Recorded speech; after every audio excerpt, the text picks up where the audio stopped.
proyektong ito ay pilit na inaagaw ng ilang mapagpanggap na kahit wala silang anumang kontribusyon sa pagod ng Pangulong Marcos Jr. at ng DSUD, ay pilit bubulagin ang mga kababayan natin sa pamamagitan ng pagpapanggap na kanila daw ang proyekto na People's Ville sa Davao City.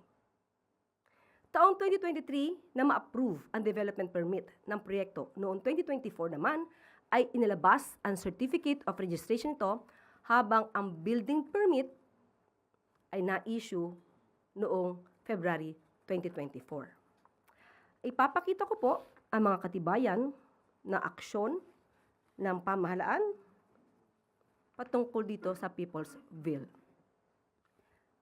Narito po ang development permit para hindi po tayo mabulagan at maloko ng ibang mga taong nagpapanggap na ang proyektong ito ay sa kanila at hindi sa kasalukuyang administrasyon.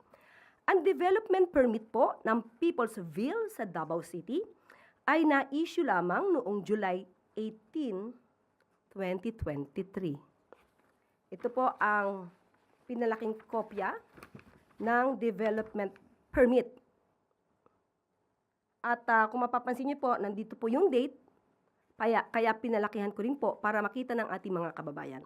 Ito po yung pinalaking upper portion ng nasabing development permit. Nandito ang petsa, July 18, 2023.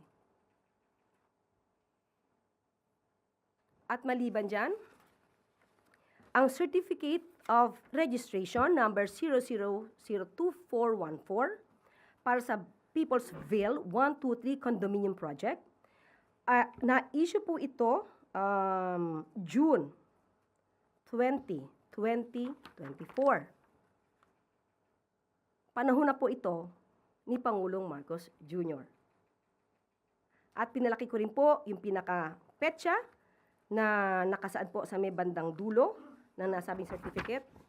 Nandito po, June 20, 2024. At kasama rin po na ipapakita ko sa inyo ang building permit para sa People's Ville, application 2300823, na may petsang December 6, 2023.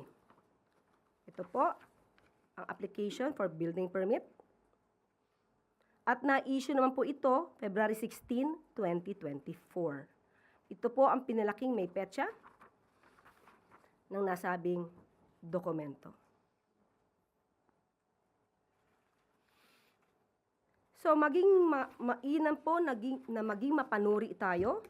At ang proyektong ito ay para po sa ating mga kababayan. Hindi para magpabida ang sinuman, kundi laan ito para sa ating mga kababayan, lalong-lalo na sa Davao City.